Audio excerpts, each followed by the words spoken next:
Vamos a seguir hablando de algunas ideas que hace tiempo he expresado para la materia de filosofía del derecho.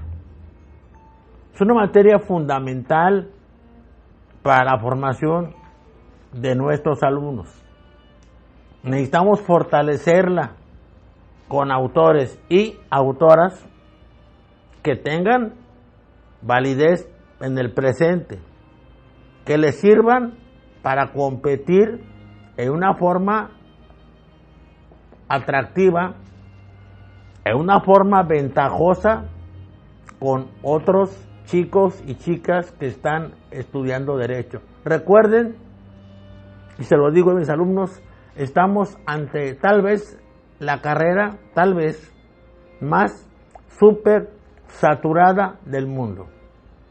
Quiero dedicar estas pláticas a mi Universidad Autónoma de Tamaulipas, a su cuerpo directivo de mi Facultad de Leyes, a mi Facultad de Derecho también de mi queridísimo ICES. Quiero dedicar esto a mis amigos y amigas, maestros, abogados, investigadores de las universidades de Tabasco, de Guerrero, de Veracruz, de Puebla, de Querétaro y desde luego de mi queridísima alma mater, mi UNAM. Hemos hablado ya de 30 autores. Voy a hacer una recapitulación seguramente en 2 semanas. Estamos terminando este trabajo. Me faltan las damas, que son súper necesarias para todo y también para la filosofía del derecho. Vamos a hablar ahorita de un hombre muy importante que se llamó Gustav von Hugo y que es el fundador real de la Escuela Histórica del Derecho. Este hombre era alemán. Luego vamos a explicar por qué hay tantos alemanes tan brillantes como filósofos y como teóricos y prácticos del derecho. Este hombre está muy influenciado por Juan Bautista Vico, un autor italiano, napolitano, autor de una obra que sirvió para que yo le pusiera nombre a mi escuela, Ciencia Nueva. Este hombre, por ser el fundador de la escuela histórica, se hace la pregunta: ¿son las leyes las únicas fuentes de reglas jurídicas? Y dice que así como el lenguaje no ha sido creado por Dios ni por los hombres de mutuo acuerdo, sino que se ha transformado a través de los siglos, y es también la costumbre y el derecho lo que lo ha hecho posible. Así, el derecho ha sido una creación humana. Aquí hay que recordar al autor, uno de los autores en que esta escuela se inspira, el napolitano Juan Bautista Vico. Vico contestó a la crítica que le había hecho Descartes de que la historia no servía para nada, una crítica devastadora, terrible, tremenda, con 4 observaciones. Primero, la historia no se repite, solo parece repetirse. La historia no avanza en círculo, avanza en espiral y a veces en helicoide. También, cuidado con el pirronismo histórico. Las fuentes tienden a engañarnos, pero por eso hay crítica de fuentes. Y Vico fue el maestro de maestros en la crítica de fuentes. Dice Descartes, hay que estar cerca del hecho para conocerlo. La lejanía nos impide entenderlo. A los antiguos no podemos calificarlos con los valores del presente, porque son diferentes y porque no tiene sentido y sería injusto. A los antiguos no hay que ni regañarlos ni premiarlos. Son antiguos, son diferentes a nosotros Vico contesta que al revés, hay que estar cerca, no, lejos del hecho histórico para entenderlo, porque así podemos evaluarlo. Cerca estamos alterados por él. Nos contamina, nos atrapa, nos cerca y nos vuelve y nos envuelve en su cauda. Y además de la multiplicidad de hechos que ocurren, no sabemos cuál es histórico y cuál no. Solo a la distancia permite serenidad y juicio. Pero además, Descartes decía que el hombre solamente conocía lo que hacía y que el hombre solamente hacía matemáticas y geometría.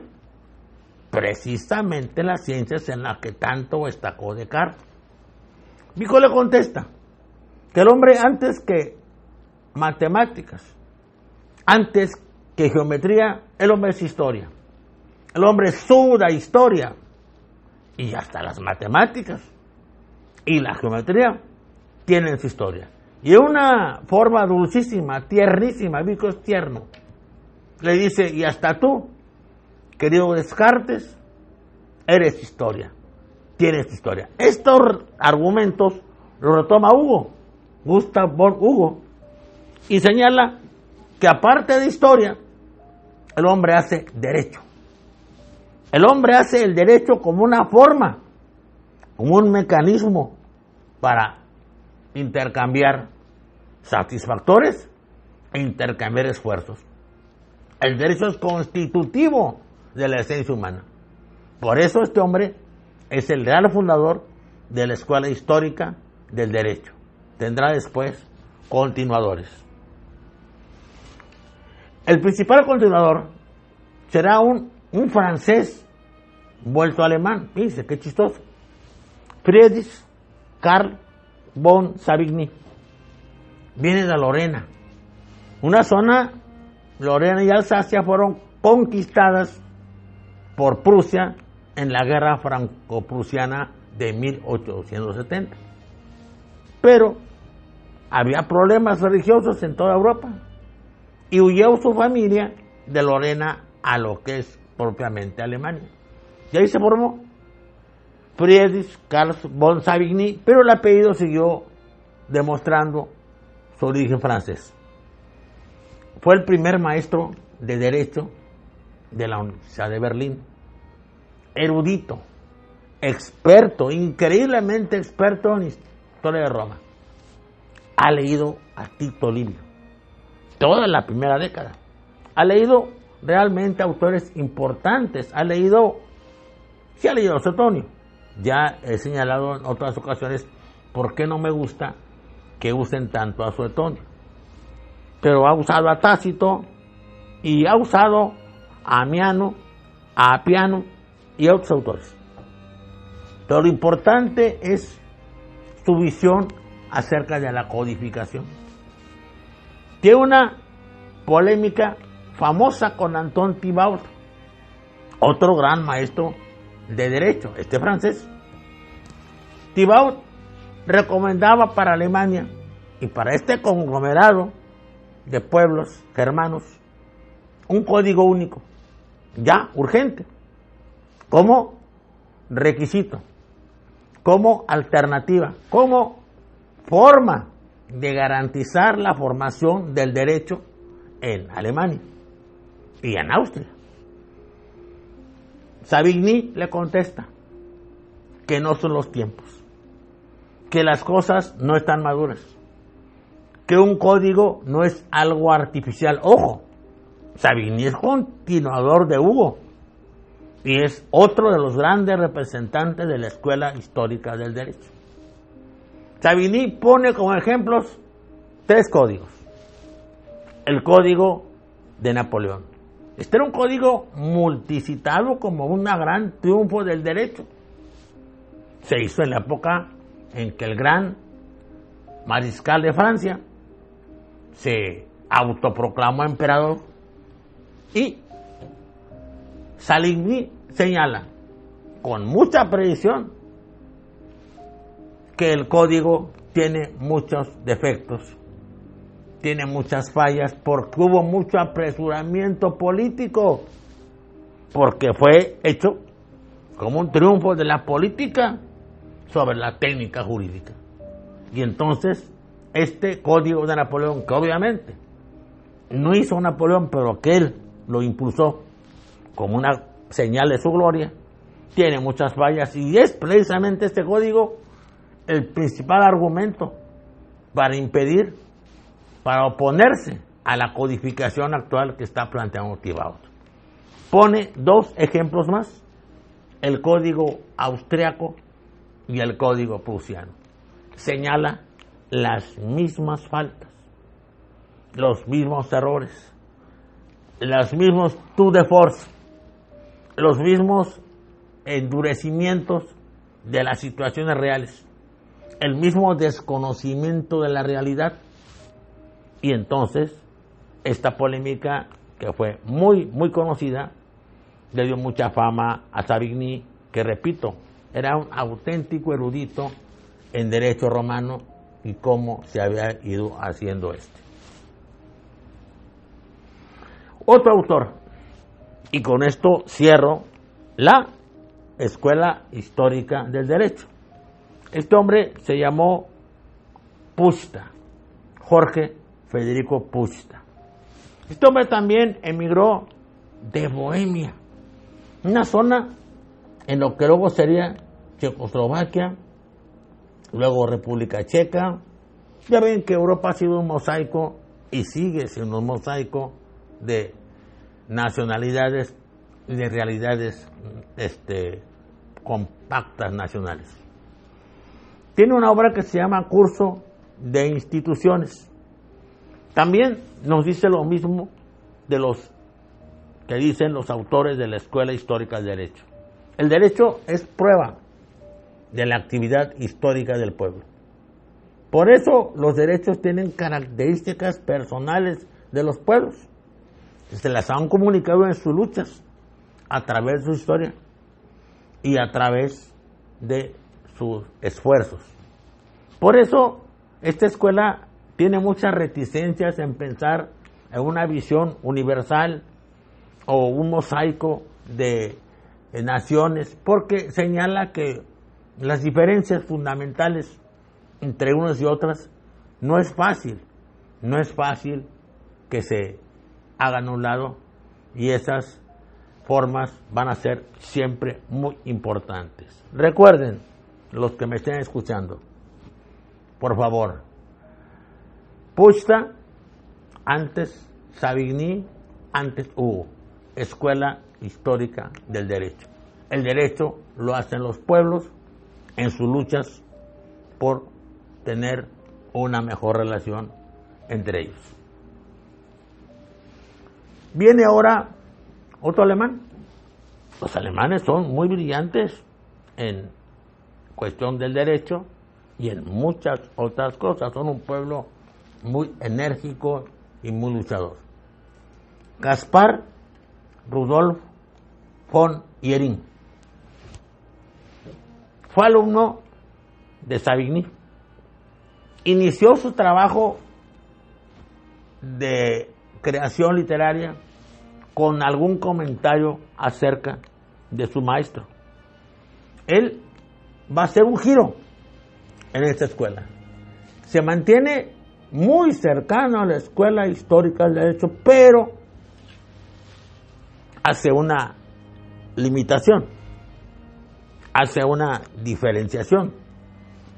No es el pueblo, todo el pueblo, el que hace el derecho, porque no es todo el pueblo el que lucha, no es todo el pueblo que actúa, no es todo el pueblo que va adelante dándose cuenta de lo que necesita. No,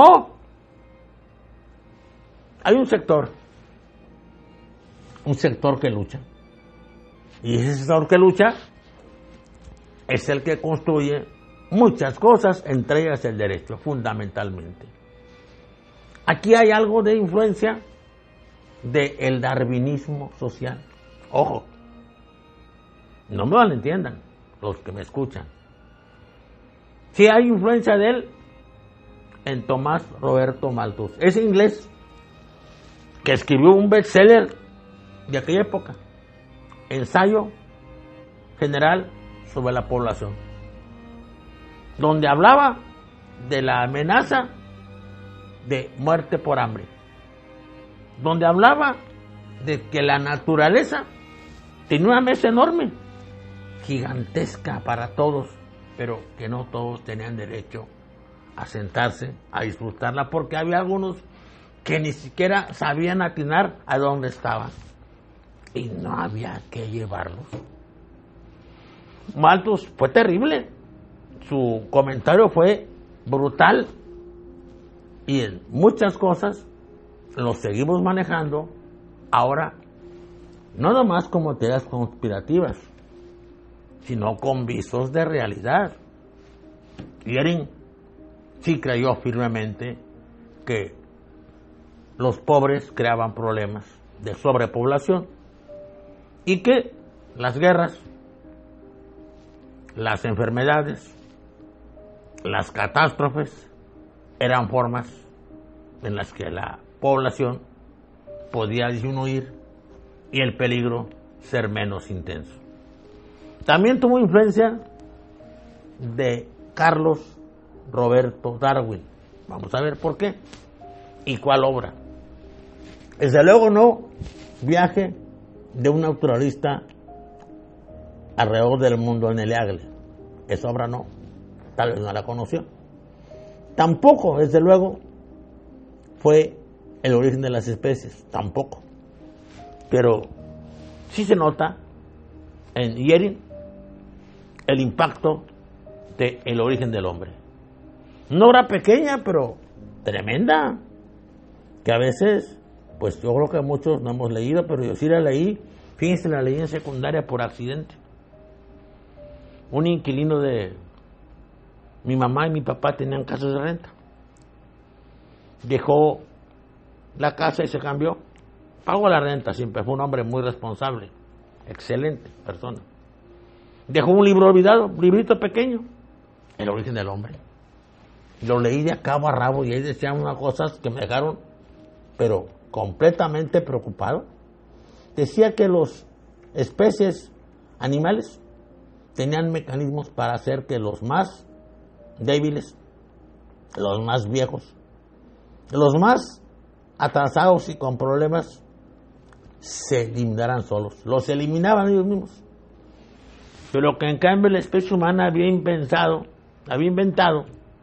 asilos para los viejos, fíjense, hospitales y toda una serie de cuestiones para los discapacitados, y que eso era malo. Hay ecos también de Spencer, el otro gran fundador de la sociología junto con Comte, que está influenciado por Malthus y por Darwin. Hay también, no sé, pero seguramente se parecen muchas de sus tesis a las de Gobineau, Arthur de Gobineau, a Joseph de Maistre, y, qué pena, pero sí, muchas de las ideas de Chamberlain y de Rosenberg, algunos de los teóricos más conspicuos de las ideas de la supremacía aria, sí tienen bastante parecido con teorías de Goering, que también era un enorme conocedor del Imperio Romano. Hizo una obra que se llama Prehistoria de los Indoeuropeos. No la he podido conseguir.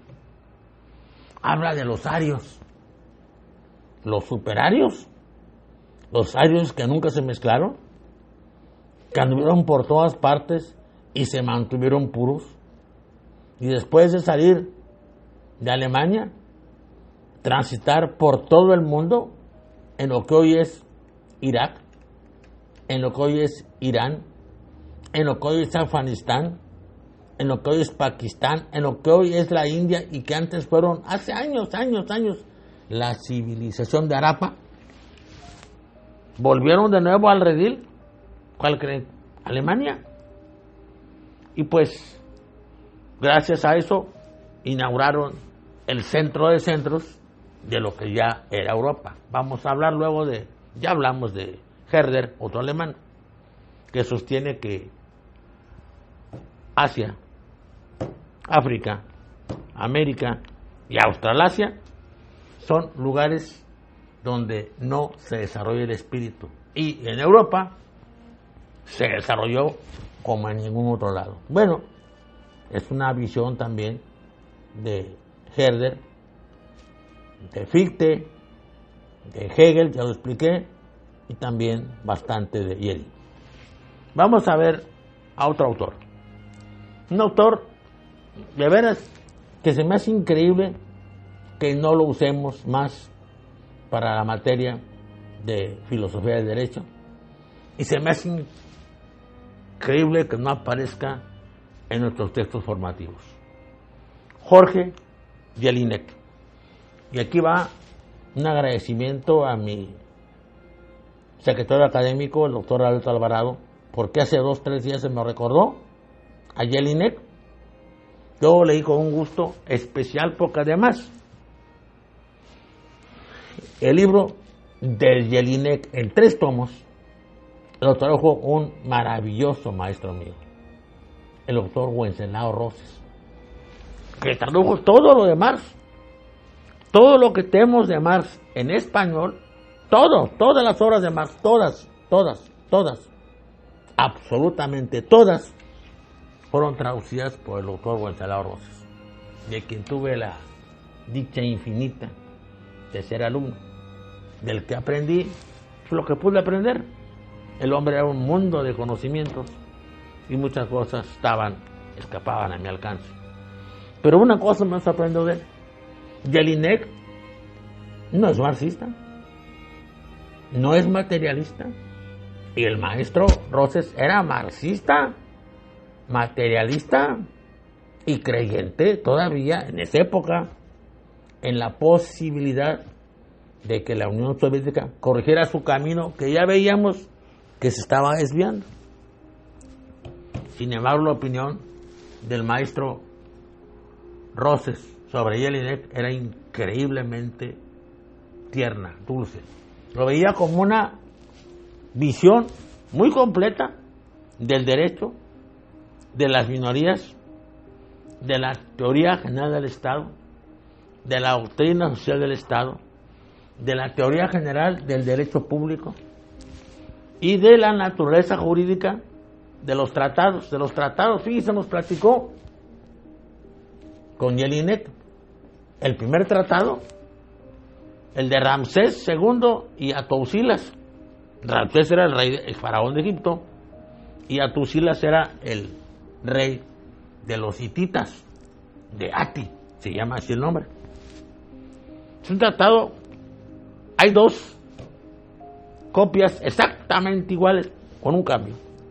Una se quedó en Egipto y otra se quedó con los hititas, Ati. Cada una dice exactamente lo mismo con una situación distinta. Los egipcios dicen que firmaron la paz con sus hermanos hititas y con su hermano Atusilas, pero que ellos ganaron. Y Atusilas dice que ellos firmaron la paz con sus hermanos egipcios, con su hermano Ramsés, pero que ellos ganaron. Y bueno, parece que a veces los tratados entre las naciones tienen problemas diversos. Él también es una obra muy interesante sobre la Declaración de los Derechos del Hombre y del Ciudadano. Jellinek es un autor que ojalá que viéramos, pero a fondo, porque que fuera el libro de libros, que fuera el libro de texto, y que los demás autores los fuéramos incluyendo en el curso para que los chicos los conocieran. Eso sería muy importante. Sería también importante que nuestros alumnos conocieran a un francés, Maurice Aubry. Mi francés deja mucho que desear. Que no me oiga el maestro, mi amigo Carlos Luengas, o la maestra, su esposa, su linda esposa, mi amiga también, Anne, que me crucifican inmediatamente. Pero Aubry es un hombre que intenta algo que se llama institucionalismo social. Él le llama vitalismo social. Él piensa que hay que crear instituciones de carácter excepcional que se encarguen de cuidar a los ciudadanos. Aquí hay una enorme situación de parecido con los simbióticos de Althusser, es alemán. Los simbióticos son gentes que no se forman solos, se forman con los demás, como debemos hacer que nuestros alumnos, sobre todo los de derecho, se formen en redes de cooperación desde el primer año para que estén creando valores sociales que los ayuden en la competencia futura. Esto es muy importante. Este hombre tiene mucha influencia de Saint-Simon y de Comte. Del Saint-Simon, del nuevo cristianismo. Saint-Simon, el conde, era un hombre fantasioso, extraño, curioso. Tenía un criado que tocaba la puerta temprano y le decía: levántese, conde, recuerde que tiene cosas muy importantes que hacer hoy. ¿Si las hacía o no? Sí las hacía. Saint-Simon se le ocurrió el canal que ahora está en Panamá. Él no lo hizo, pero él tuvo la idea. Y más aún, propuso un canal en el istmo de Tehuantepec. Deberá estar muy contento donde esté, si se da cuenta de lo que estamos haciendo con el tren transísmico, que va a ser casi un canal, más que pues, sobre rieles. Saint-Simon tiene muchas fantasías, lo meten preso, ese criado que lo despierta acaba manteniéndole porque se arruina. Pero Saint-Simon tiene ideas muy societarias, muy amorosas por la gente, que de alguna manera, como él fue un poco el maestro de Comte y su patrón, cuando se rompa esa relación, que siempre fue conflictiva, era complicado Saint-Simon y era más complicado Comte. Cada uno va a acusar al otro de haberlo saqueado. Saint-Simon sostiene que las ideas de Comte se las rateó, se las quitó a él. Y Comte dice exactamente lo mismo. ¿Quién tendrá razón? Yo creo que ambos. ¿Quién estará equivocado? Yo creo que ambos. Evidentemente hay invasiones de uno y de otro, y hay cosas que cada quien toma prestadas por la cotidianidad y por el contacto permanente. Comte, en su última parte, ¿se acuerdan que habla de un estado, una sociocracia, un estado positivo científico en sus obras, sistema de política positiva y sistema de filosofía positiva? Y ahí dice, de una forma u otra, que debe ser una alianza entre mujeres, proletarios, trabajadores y empresarios. Fíjense qué curioso. Él no llega a la conclusión de Marx de la lucha de clases de unos contra otros a muerte. Él piensa que debe existir la cooperación, que debe existir una alianza, y considera que las mujeres son clave para hacerla. Fíjense que yo coincido con él, aunque siempre me ha extrañado cómo fue tan penetrante en darse cuenta de los valores femeninos, siendo que pues, no tuvo casi experiencia con mujeres. Fíjense, primeramente se casó con Carolina Massín. Era una prostituta y lo siguió haciendo. Lo engañó con todo el mundo y eso le creó muchos problemas a Isidoro Augusto María Francisco Comboyer, que se llama. y lo llevó al manicomio, le llevó a intentar suicidarse. Y luego, que por fin salió de ella, se enamoró de una mujer, Clotilde Vaux, una divorciada, a la que le pidió su amor y le pidió su correspondencia. Ella le dijo que tenía su amistad, nada más. Y bueno, pues la amistad con las mujeres es muy importante, pero yo pienso que no basta para tener el conocimiento como quería tener sobre las mujeres. Pero en fin, el mejor el comunitario, el filantrópico, el que piensa en un estado ideal de la humanidad, altruístico, el que toma Maurice Aubry para sus instituciones, que quiere que sean de carácter excepcional, quiere que los partidos políticos de veras cumplan con su función educativa, formativa. ¿Para qué quieren que siga? Ahorita estamos en elecciones, las más grandes de la historia de México. Ponerme a analizar a los partidos políticos que existen y que han seguido existiendo, y a los partidos que acaban de nacer. Yo creo que es un poco triste, ¿verdad? Más triste ver ciertos candidatos y candidatas, ¿sí? Algunos no tienen. Sería bueno hacer exámenes mínimos. ¿Qué es el Código Municipal? ¿Qué es una Constitución? ¿Qué es un Congreso? Mínimos, cosas. ¿Cuántas colonias tiene una ciudad? ¿Qué necesidades tiene? Pero bueno, vamos a dejarlo ahí. Aubry es un autor que debería manejar nuestras gentes. Y vamos a ver a un autor muy importante, Rudolf Stammler. Rudolf Stammler es un autor extraño. Es muy brillante en su crítica a los autores materialistas.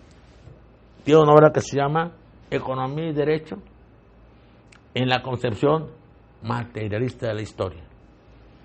Él llama materialismo dialéctico y el materialismo histórico, de alguna forma u otra, han sido alimentados por las teorías de Marx y Engels. Pero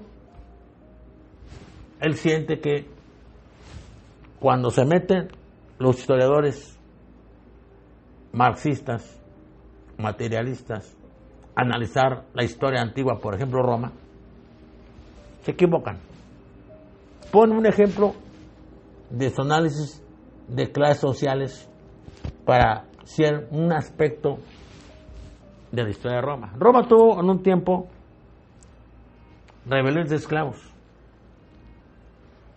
antes de la de Espartaco, y más grandes que la de él, en Sicilia. Sicilia era de Cartago y se le habían quitado desde la Primera Guerra Púnica, y en la Segunda y la Tercera simplemente se concretó. Aquí surge un latifundismo y un sistema de explotación brutal, salvaje, y aquí surgen rebeliones de esclavos. Euno, que significa curiosamente fiel, y Cleón forman parte de la primera rebelión de esclavos, que fue enorme. Juntó cerca de 200,000 esclavos y establecieron ciudades, estado gobernadas por esclavos durante cierto tiempo. Aristónico, otro líder de esclavos en Pérgamo. Esto está en lo que ahora es Turquía. Pérgamo, donde estuvo una gran biblioteca. Pérgamo, pergamino. De ahí viene la sustancia, la material con que hacían los libros, porque la de Alejandría, que estaba en guerra con ellos, en guerra cultural, les aumentó el precio a los papiros para que no siguieran haciendo libros, y después de plano les canceló la venta de papiros. Entonces inventaron el pergamino. De todos modos, Alejandría sí hizo una gran biblioteca, pero Pérgamo tuvo también una enorme biblioteca también. La rebelión de Aristónico en Pérgamo fue aún más sorprendente todavía que la de Euno y Cleón, porque Aristónico sabía leer y había un libro que leyó, se llamaba Heliópolis, la ciudad del sol, y así le cambió el nombre a Pérgamo cuando la tomó bajo su control, y ahí estableció una utopía social de esclavos. Y además hubo una segunda época de rebeliones en Sicilia, la cual otra vez sirvió para constituir ciudades ideales, ciudades soñadas, ciudades diferentes, ahora encabezadas por dos líderes de esclavos, Atenión y Salvio. Y luego pasa Stambler a analizar a los gracos. Los gracos son optimates, los ricos entre los ricos, los más ricos de todos, los que han crecido más que los demás ecuestres y que los patricios, por eso se llaman optimates. Y estos jóvenes, Tiberio el mayor, Cayo el menor, luchan por los de abajo. Tiberio señala que hasta las aves y las fieras de Italia tienen moradas, tienen lugares donde pueden vivir, tienen cuevas, tienen cubiles, y que los hombres que luchan por Roma, los soldados romanos, cuando acaban no tienen nada, absolutamente nada, están llenos de heridas, llenos de amarguras, de frustraciones y hundidos en la pobreza. El caso de Cayo es impresionante. Su oratoria era más fuerte aún que la de Tiberio. Le dice a alguien: tu infancia arruinó tu madurez. Tu madurez y la vileza de tu madurez arruinó más aún tu vejez. Y tu vejez y lo que hiciste con ella llenó de infamia a la patria. Ambos fueron muertos, pero señala el autor, con mucha razón, Stambler, que esto no lo ven los autores marxistas, que preocupados por la visión clasista, creen que los autores y las personas que representan una clase social siempre lucharán por ideales. Sí, pero se le escapa lo que es insólito. ¿Qué es insólito? Que unos esclavos construyan utopías sociales tan avanzadas en aquella época y que unos optimates que tienen toda la vida asegurada son nietos de Escipión el africano. Escipión el africano, el de Sama, el que aniquiló a Cartago en la Tercera Guerra Púnica. Tienen todo y luchan por los que no tienen nada porque ven el problema social que se puede venir. Y bueno, señala esto con una enorme calidad y en su teoría del derecho justo. Rudolf Stambler. Otro autor muy importante que tiene una tesis curiosa: el derecho como ingeniería social. Fíjense qué hombre tan curioso, Roscoe Pound. Ayudó a Franklin Delano Roosevelt en el New Deal.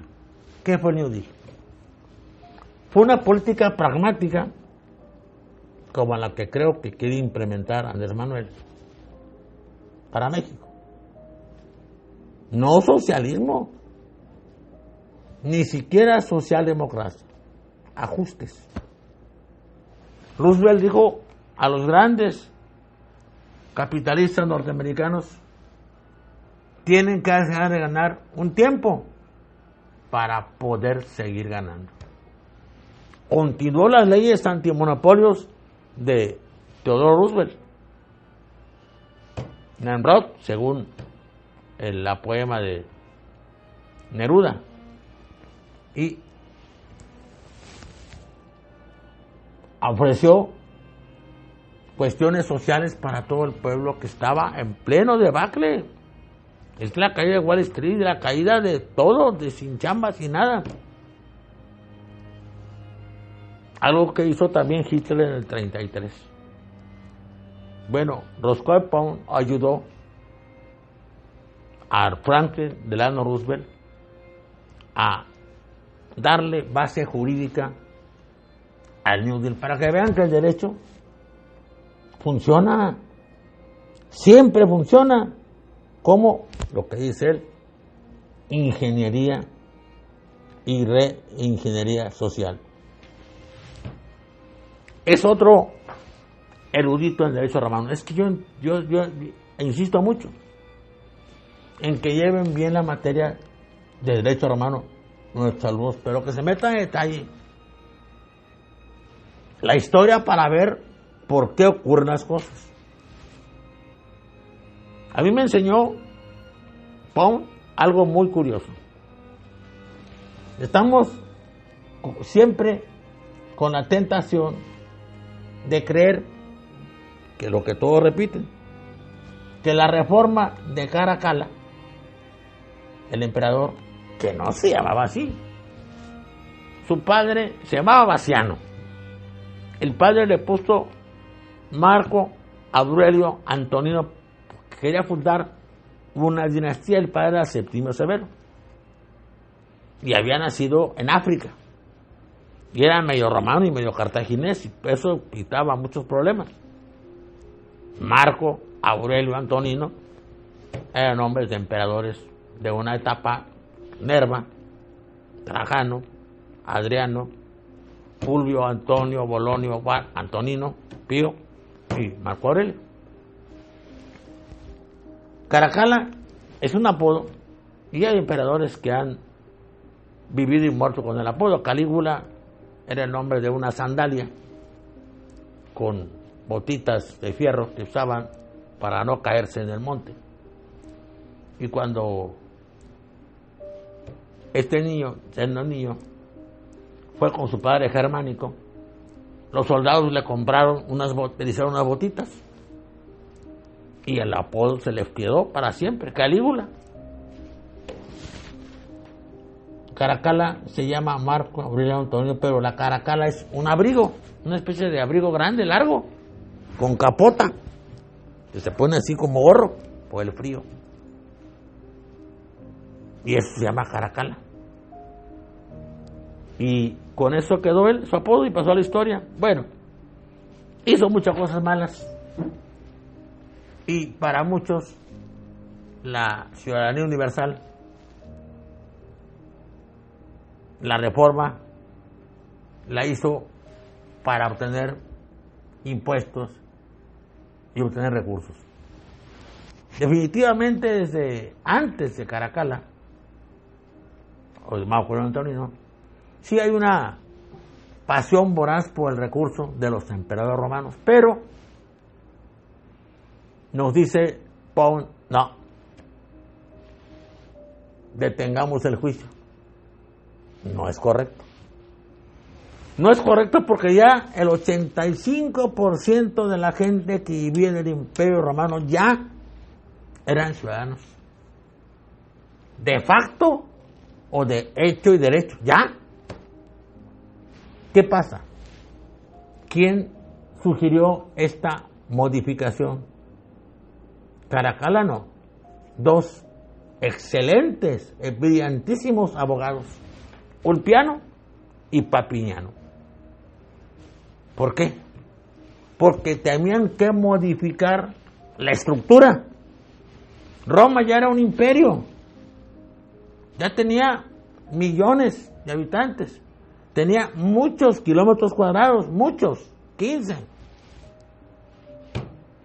millones cuadrados, y tenía la estructura todavía de ciudad-estado. Había que pasar a la estructura de Estado-nación, y precisamente por eso se hace la reforma que se va a llamar la Reforma Antonina, y que nosotros señalamos a veces de una forma un poco simplista que fue hecha con el único fin de cosechar impuestos. Repito de nuevo, sí, había necesidad de dinero. El imperio que desde Trajano se había querido ya contener, que no creciera más, seguía creciendo de forma muy irregular y tenía cada vez más problemas. Pero esa reforma no fue únicamente por más recursos, fue fundamentalmente por ir cambiando la estructura política de la ciudad-estado a la de Estado-nación. Vamos a dejar aquí la plática. Hay muchas cosas que puedo decirles a ustedes. Quiero agradecer su presencia. Quiero agradecer, y voy a agradecer mucho, sus suscripciones, no cuesta nada. Sus comentarios, los escucho, los oigo, los contesto, siempre. Me encantan algunos, otros me preocupan, porque no siempre son favorables, pero siempre intento contestar. A veces, pues, la verdad, me preguntan cosas un poco complicadas y no puedo, pero siempre voy a intentar hacerlo. Estoy tratando de hacer un audiolibro, y porque no lee la gente, espero que escuchen. Y ahorita faltan todavía bastantes autores que están y que necesitan saber nuestros alumnos. Y acuérdense, vamos a añadir todavía cerca de 20 juristas mujeres, que son brillantísimas y que han luchado contra todo. Juristas. Claro, se puede hablar desde Hiparquia, la mujer de Crates. Se puede hablar de Crubulina, la hija de Aristipo. Se puede hablar de Aspasia, la mujer de Periclo. Teodora, la mujer de Justiniano, la que lo sostuvo en el reino. Ella iba a ir, ya iba de corrida, y le dijo el emperador: no se va, punto, no sale. Muy lista, muy brillante. Tenemos, gracias a Dios, la historia nos ha dado muchas mujeres maravillosas, y ellas son, tal vez, si podemos ayudarlas también, el capital más importante de la humanidad. Dios los bendiga a todos, cuídense mucho, nos vemos la próxima semana.